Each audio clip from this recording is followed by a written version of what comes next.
નમસ્કાર મિત્રો સ્વાગત છે તમારું અમારી યુટ્યુબ ચેનલમાં।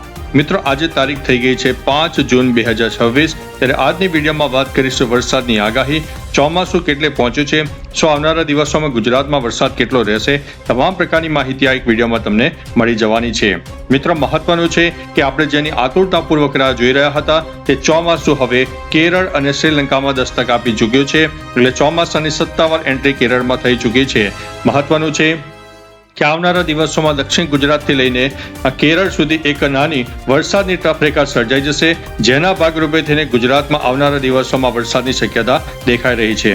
બીજી તરફ મિત્રો વાત કરીએ તો ગુજરાતમાં અત્યારે ધીમે ધીમે લો ક્લાઉડ ફોર્મેશન પર તૈયાર થઈ રહ્યું છે। અરબી સમુદ્રના ભેજવાળા પવનો પણ સામાન્ય રીતે મળી રહ્યા છે, એટલે થોડું ભેજના પ્રમાણ અને ગરમીના પ્રમાણ સંયુક્ત લીધે થઈને એક બફારાનું પ્રમાણ જોવા મળશે। પરંતુ હવે ધીમે ધીમે ગુજરાતમાં વરસાદી માહોલ જામી રહ્યો છે, એટલે કે પ્રી મોન્સૂન એક્ટિવિટીની શરૂઆત આજથી થઈ જશે। ગુજરાતના અનેક શહેરો અને ગામડાઓમાં આજે વહેલી સવારથી જ લો ક્લાઉડ ફોર્મેશન જોવા મળી રહ્યું છે અને કોઈ વિસ્તારમાં છાંટાછૂટી થાય હળવા મધ્યમ વરસાદી ઝાપટા પણ થઈ શકે છે। મહત્વનું છે કે રાજસ્થાનના અનેક વિસ્તારમાં તો આજે વહેલી સવારથી જ મિત્રો મધ્યમથી હળવા વરસાદની શક્યતા દેખાઈ રહી છે અને વરસાદ પણ થઈ રહ્યો છે। ત્યારે બીજી તરફ ઉત્તર ગુજરાતના પણ અનેક ભાગોમાં વહેલી સવારથી જ વાદળછાયા વાતાવરણ વચ્ચે છાંટાછૂટી થાય તેવી શક્યતા છે। ઓવરઓલ મિત્રો જણાવીએ તો ઉત્તર ગુજરાતમાં અત્યારે વરસાદની શક્યતા દેખાઈ રહી છે। મધ્ય ગુજરાતના પણ કોઈ ભાગોમાં સામાન્ય વરસાદ થઈ શકે છે, એટલે આજથી જ પ્રી મોન્સૂન એક્ટિવિટીની શરૂઆત થઈ જવા પામી છે।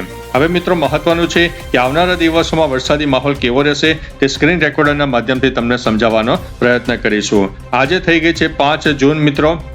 ત્યારે 5 જૂને જ લો ક્લાઉડ ફોર્મેશનની તૈયારીઓ થઈ ગઈ છે અને ધીમે ધીમે આ જે વરસાદી માહોલ છે એ દક્ષિણ ગુજરાતથી લઈને કેરળ સુધી વરસાદની ટફ રેખા આપશે અને જેના લીધે થઈને ગુજરાતમાં ખાસ કરીને સૌરાષ્ટ્રના દરિયાઈ પટ્ટી વિસ્તારો હોય ઉપરાંત દક્ષિણ ગુજરાતના દરિયાઈ પટ્ટી વિસ્તારો હોય તેમાં આવનારા તારીખ 6-7 તારીખ બાદ ધીમે ધીમે વરસાદી માહોલ જામી શકે છે।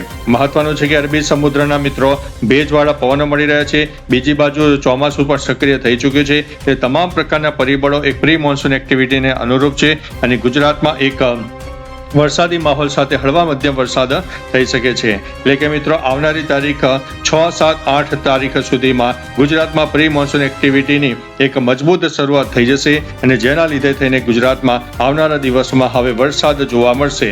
મહત્વનું છે કે ખેડૂતો માટે મિત્રો ખાસ સમાચાર છે કે અત્યાર જે તમારા ખુલ્લામાં કોઈ પાક હોય, કોઈ ચીજ વસ્તુ હોય તો સુરક્ષિત જગ્યા અત્યારથી લઈ લેજો, જેથી આવનારા દિવસોમાં નુકસાની ન થાય। તાડપત્રી ન હોય તો એક નાના રોકાણ દ્વારા તાડપત્રીની ખરીદી કરી લેજો, જેથી આપણો કિંમતી સામાન પલળે નહીં। અને આ વખતે મિત્રો થંડરસ્ટોર્મ એક્ટિવિટી પણ વધુ રહેવાની છે, એટલે થોડા સાવચેત રહેજો, એલર્ટ રહેજો। બાકી ગુજરાતમાં મિત્રો કહી શકાય કે ચોમાસાની એવરેજ જે તારીખ હોય છે એ 15 જૂન મિત્રો માનવામાં આવે છે, પરંતુ અમારા અનુમાન મુજબ આવનારા દિવસોમાં એક ચોમાસું કહી શકાય કે 22 જૂન બાદ તે દસ્તક આપે તેવી શક્યતા છે, કારણ કે ચોમાસું આગળ વધતા વચ્ચે રૂકાવટ આવે તેવી સંભાવના દેખાઈ રહી છે અને એક 7 થી 8 દિવસનો વેરિએશન જોવા મળી શકે તેવી શક્યતા છે। પરંતુ મિત્રો આ પરિબળો એક ખૂબ જ દૂરની વાત છે। આવનારા દિવસોમાં જો પરિબળ પોઝિટિવ થાય તો તમને તમામ પ્રકારની માહિતી આપતા રહીશું। બાકી મિત્રો હવેથી પ્રી મોન્સૂન એક્ટિવિટીની શરૂઆત થઈ ગઈ છે, થોડા સાવચેત રહેજો, એલર્ટ રહેજો।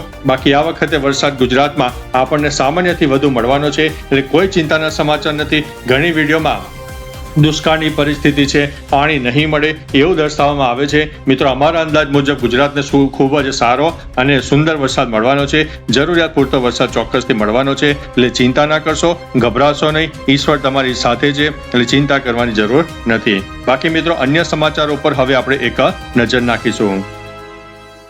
મિત્રો આપણે અગાઉ વાત કરી તે પ્રમાણે ગુજરાત સહિત અનેક વિસ્તારમાં વરસાદી માહોલ જામી રહ્યો છે, ત્યારે કેરળમાં ચોમાસાએ દસ્તક આપી દીધી છે, જે તમે સેટેલાઇટ બેઝના માધ્યમથી જોઈ શકો છો।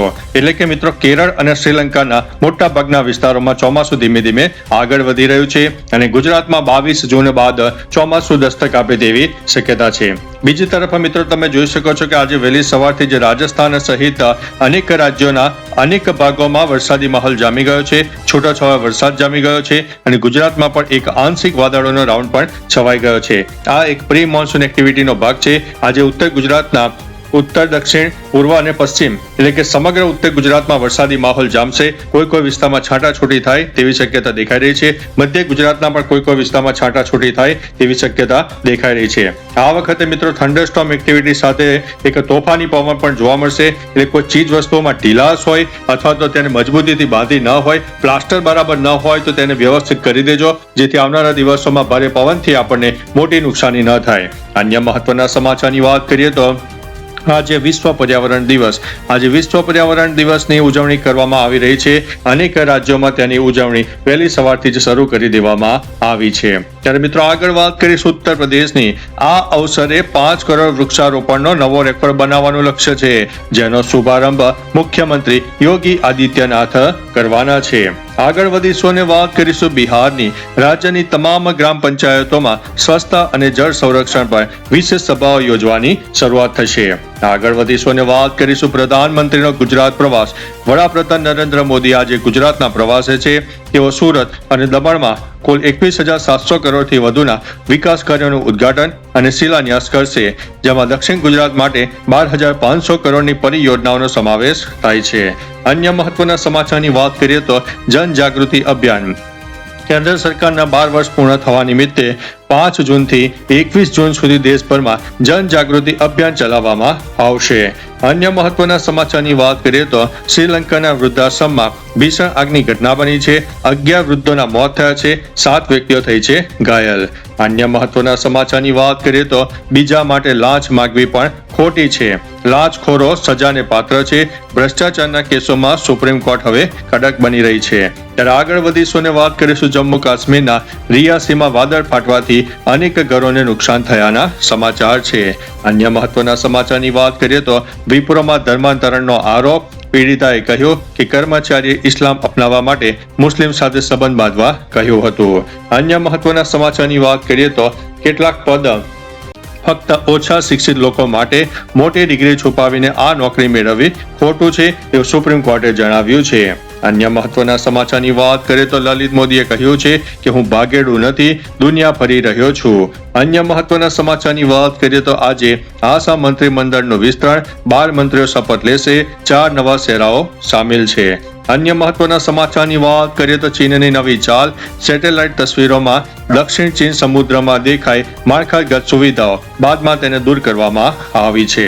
અન્ય મહત્વના સમાચારની વાત કરીએ તો મૌદાની નાગવાલમાં જમીન વિવાદમાં ખેડૂત પિતા અને પુત્ર પર ધારિયા અને લાકડાના દંડાથી હુમલો કરવામાં આવ્યો છે.